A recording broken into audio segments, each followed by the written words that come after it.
Obbo, yana mastit. Mastit kasalligi. Bu kasallikni oson va samarali davolash yo'lini bilarmidingiz?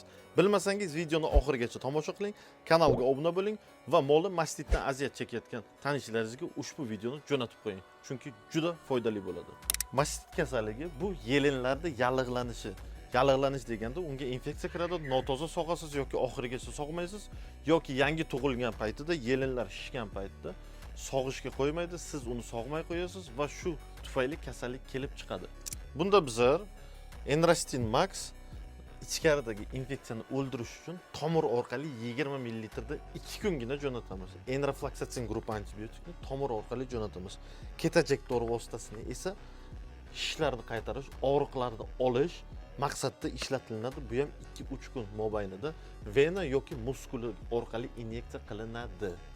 Bundan tashqari ushbu dori vositalarini qo'ylarga ham, buzoqlarga ham, novvoslarga ham, o'pka kasali, oshqozon ichak kasallarida ham bemalol foydalansalaringiz bo'ladi.